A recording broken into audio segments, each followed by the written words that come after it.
Okay, hello everyone. We are doing another deep dive and we are doing your favorite GLP1s, which is all the hype right now. Getting As all the of, skinny drugs. yeah, all the fat loss drugs. So, to open up, GLP1s do not burn fat. They change No. appetite, digestion, and behavior. Fat loss is a downstream effect, not a Yep. mechanism. So obviously they're popular because obesity rates are so high. Everyone's food focused. I mean, what do most people do these days? The cheapest thing to do is go out and eat. Everyone's food focused, groups of food, big families, dinner, every event, Christmas, it's always around food, right? Food, So, alcohol. the alcohol, yeah. Yep. You name it. So Get those calories in. in plain English, GLP-1 actually is a hormone released in your gut after eating. It tells your Yep. brain that you've had enough, basically through ghrelin, slows digestive emptying, reduces food reward and cravings, improves blood sugar handling, depending on which one you take. But yeah, so if do you have anything else to say before we start? Otherwise, we'll get into semaglutide.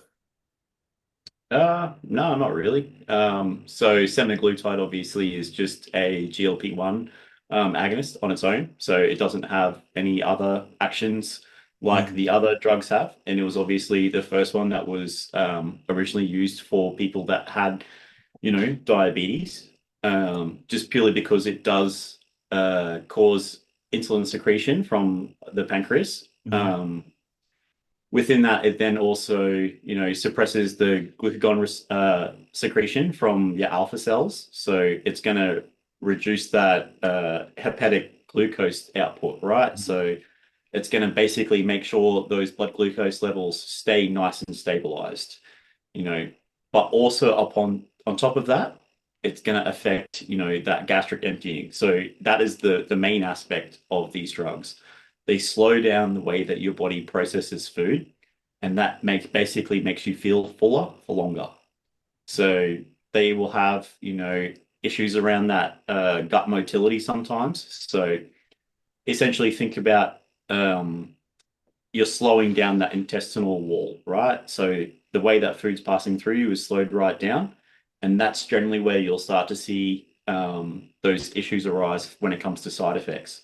So you'll often hear with semaglutide, because it was the first one, there wasn't a lot of data for people to go off when it comes to dosing. So people were actually dosing it probably higher than they should have, because that's then causing their gastric emptying to slow down so much it's then making them feel ill and feel sick and feel nauseous. Every time you eat food, you'd feel sick, and that's purely just from the dose. So, Yeah, because they uh, have obviously I guess people can imagine imagine if you had open like a big castle with open gates, everyone can just run in yeah, there. But now you got it yeah, closed and you got defenses up, arches up. It takes a lot longer for it to break into the stronghold. That's basically your food. It's going to sit in the gut way longer before it can enter. And I know people were worried like, oh, weight loss drugs are only new, but semaglutide and these drugs have been around for ages. semaglutide has been around for a really, really Yeah, long time now. Not a huge amount of time, but long enough now that we have enough long-term yeah. data to basically say like, hey, look, this is safe to use. Most of the issues that people see coming from it are either, predisposed issues. So they are seeing some people potentially having like particular cancers, in the Blindness. pancreas and stuff, and yeah, obviously blindness too. But in the same aspect, you can get those same issues from, Diabetes. yeah, exactly, right? Like being overweight has its own Yeah. pitfalls. So sometimes when it comes to the choice you have to make, so say you're someone that has like a cognitive eating addiction, right?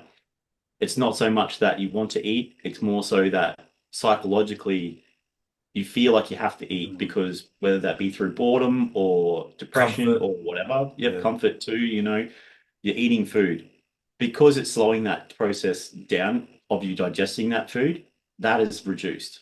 Mm. So it is a great tool when it comes to people that do have those sorts of issues. And it's definitely not something to be, I would say, abused.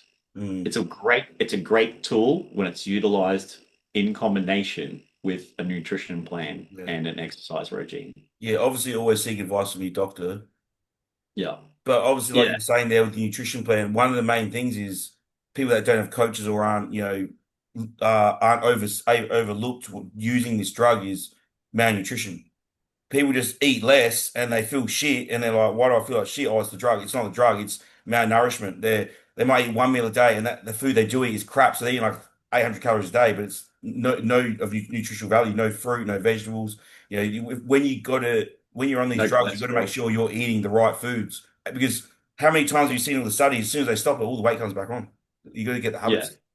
And you'll see those same issues arise from other things, right? Like we have other tools that we use for weight loss when it comes to medical intervention. So think of things like a stomach sleeve, right? Mm. It is essentially the same sort of process. Obviously, that can't be reversed because it is a surgical procedure, but it's just restricting the amount of food that you can consume. So from that, you can see the same issues. And generally, we'll see issues like endocrine issues, loss of bone density, Mm. slowing of metabolism. And those generally come not from the drug, but from the fact that people don't have those correct nutritional steps in place first. So it's like you need to build that groundwork or the foundation of like, you know, this is the nutrition plan that you need to follow. And then, hey, I know that you're struggling with your appetite. I know that you're struggling with maybe an eating addiction. We can add this on top, and that's going to make that easier for you. So it's like making sure that you have that foundation, an understanding of like, hey, I can't just have McDonald's frappes 3 times a day. Even though I feel full and I'm not hungry, I have to provide nutrients for my body to function properly. And that's what I find is one of the biggest issues when it comes to this quote unquote side effects that these drugs have is most of it just comes around from lack of education and of course doctors just prescribing them, without really talking to their client, like informing them of the risks and how to mitigate those Well, risks. as a typical doctor, oh, I'm overweight. Can you help me? Yeah, here's a drug. You know, Yeah. they always forget about, maybe you should eat less. Yeah. And look, I'll tell you, most GPs are probably going to turn around and say, hey, have you tried diet and exercise? And we all know, you have that middle-aged mum and she's got not very much time on her hands. She's looking after some kids. She's got a job. She probably feels like she has to put herself last. And, she started packing on the pounds and she's like, Mm. I've tried to diet. And it's like, have you really though? Like Yeah. if you're snacking on extra foods in between meals, you're having a snack of the kids' food and all those sorts of things. And it's like, sometimes those tools can be great in those instances as well, but they also need to be paired with that Yeah. diet Yeah, nutrition. the good habits. Because Yeah, of a lot of course. people don't understand how like just food selection matters. It's what you eat as Yep. well. Yeah. Yep. And this is the thing, right? Like, it's to be utilized as a tool long term. So rather than just pushing it onto someone and then using it as like a crutch essentially to stay skinny, it's supposed to be used to educate people around how to feel, like, okay, at this point in time, your ghrelin levels have increased significantly because you are in a deficit. And it's like you probably feel hungry. Well, we're using this medication to almost like reset your brain to think about how it feels about those chemicals. So it's like, you might have a raise in ghrelin and that hunger would normally come, but because we're taking in GLP-1, it's not. Mm. You will still have a little bit of hunger there, but it's going to feel a little different to what normal hunger cues are. That food noise that you hear in the back of your head, it's going to be a lot quieter.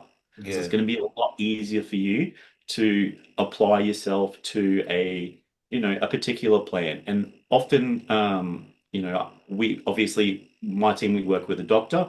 And when we have people that are morbidly obese, and they have tried a traditional diet and training regimen in the past, and they've never really been able to stick to it just because, obviously they have issues around food. We can then look at a medical intervention like adding in the GLP-1. And then I would say 95% of cases, it's completely resolved. All of a sudden, they can stick to their diet. They're able to lose all that weight. And then we can slowly taper that medication off.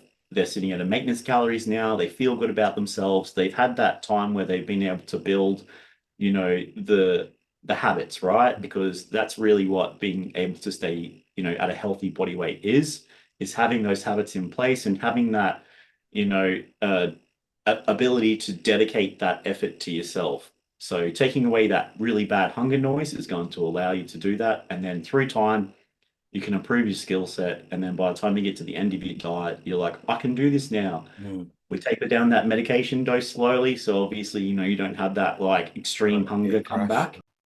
Hey, I just want to take a quick second at time out the podcast to introduce Amino's protein. Use code AGHOSTMAN to get your 5% off.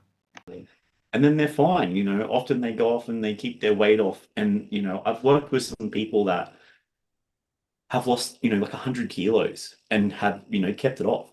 And it's like that sort of change in someone's life. If someone wants to turn around and say, oh, these medications shouldn't be used, it's cheating or whatever, Yeah, it's like, I can tell you right now, I don't care because that saved that person's life. yeah.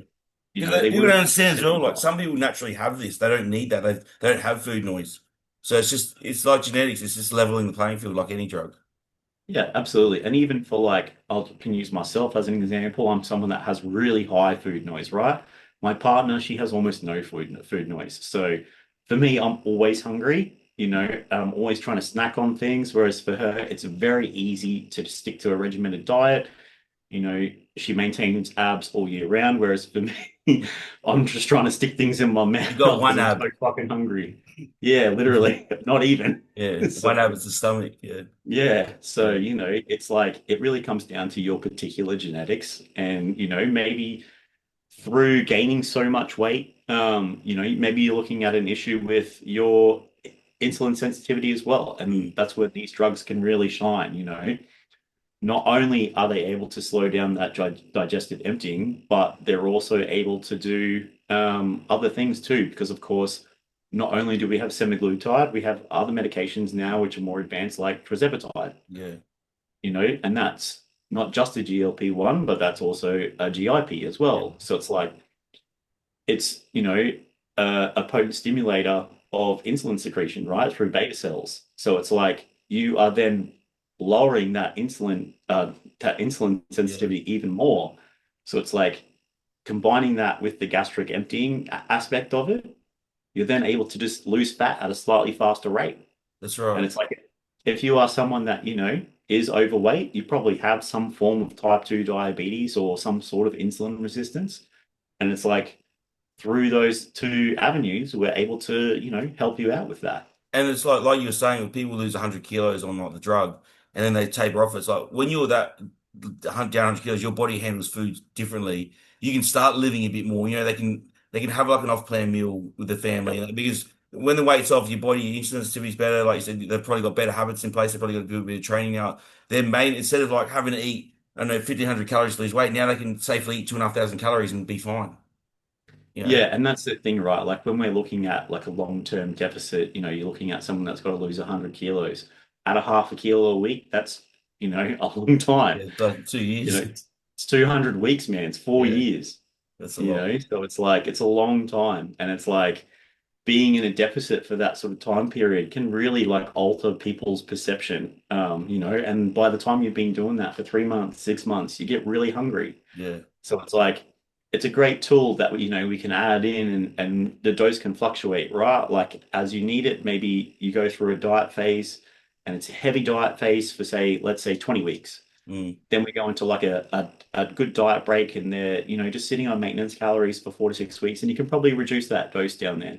And Yeah. then you can go back into it. And that's how like people like that are morbidly obese or, have a lot of body fat to lose are able to use tools like this long term where, not only are they seeing um, the benefit from actually potentially more fat loss through the improvement of their insulin sensitivity, but also that ability to just actually not eat extra Yeah. food Because because sometimes that's the hardest.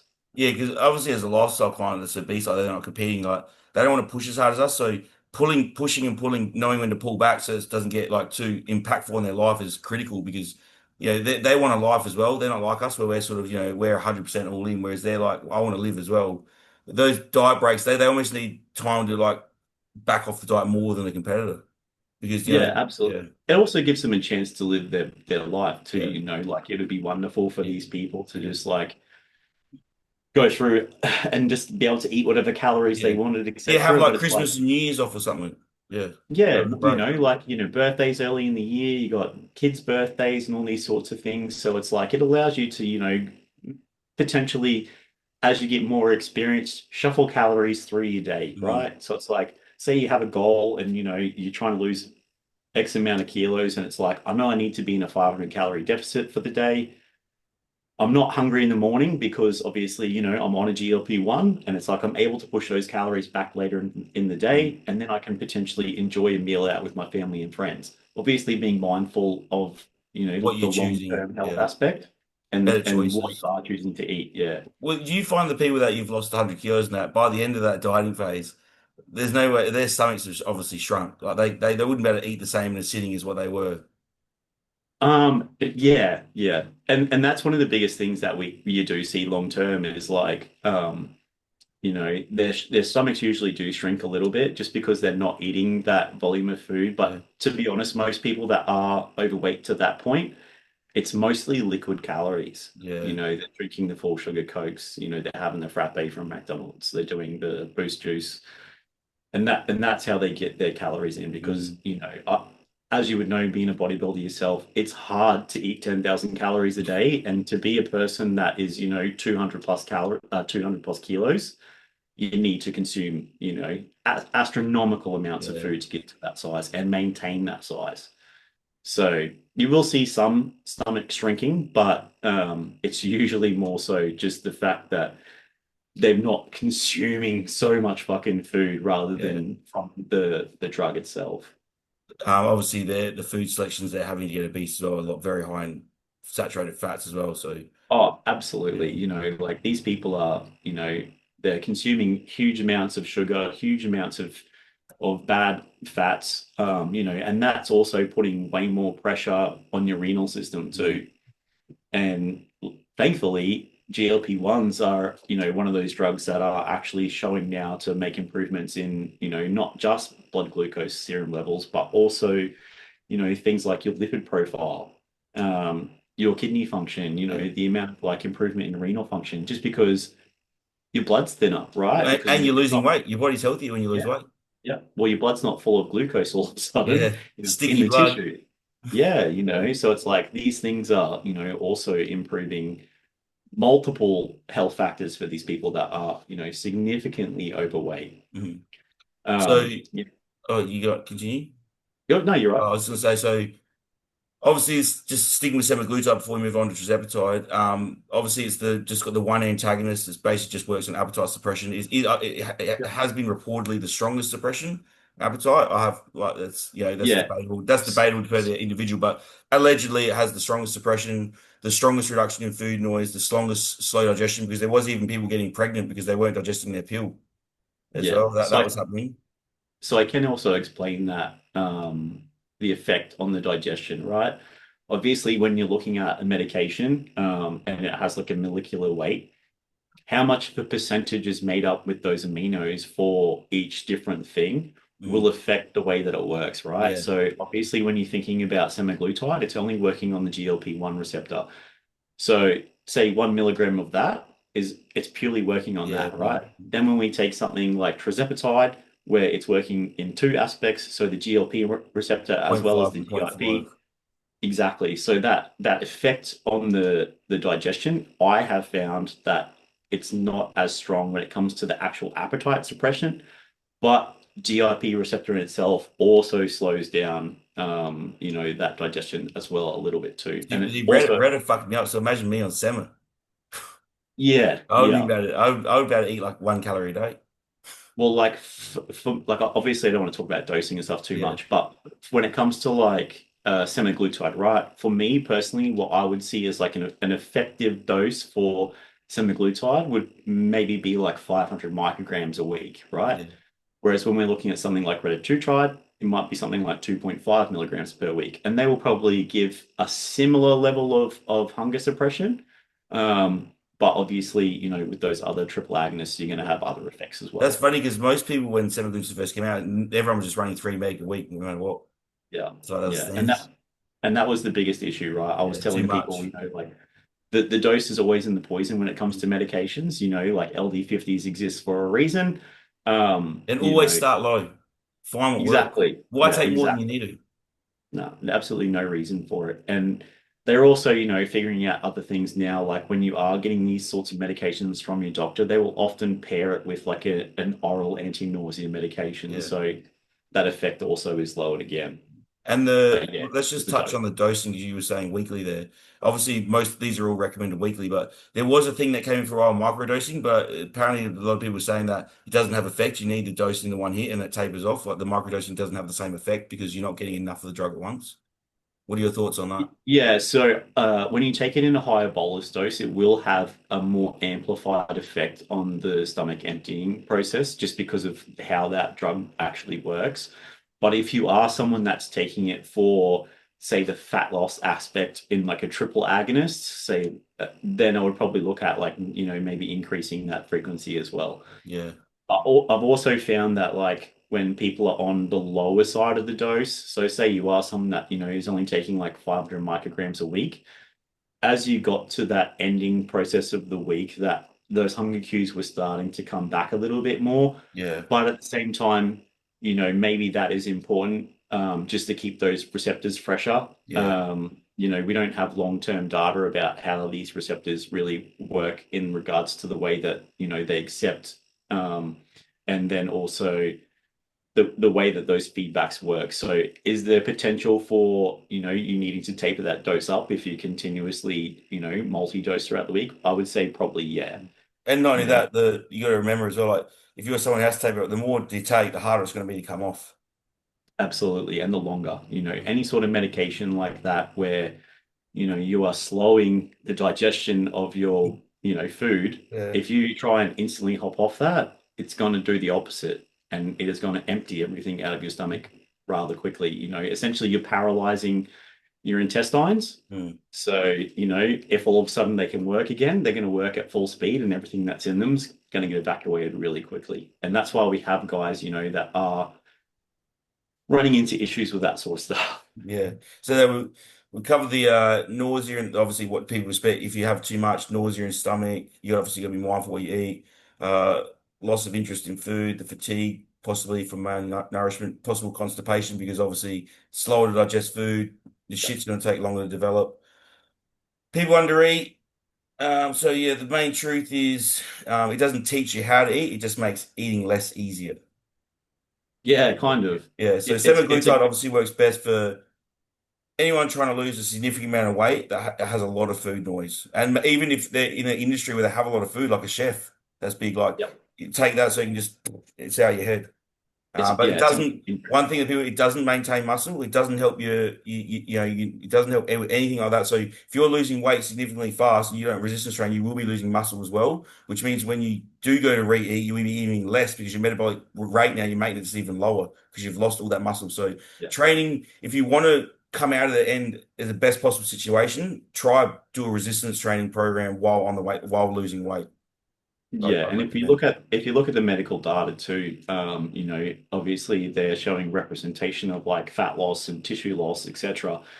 And the trials, right, are generally things that they do for people that are non-training. They don't follow a Yeah, particular nutrition plan. So often there was an overrepresentation of muscle loss, right? And when these drugs first sort of became popularized, people were like, oh, if you're looking at the data, they lost fat as well as tissue. But it's like, those people also weren't following a high protein diet. They weren't weight training, and that's also part of the reason why they had bone density issues as well. They're not weight training.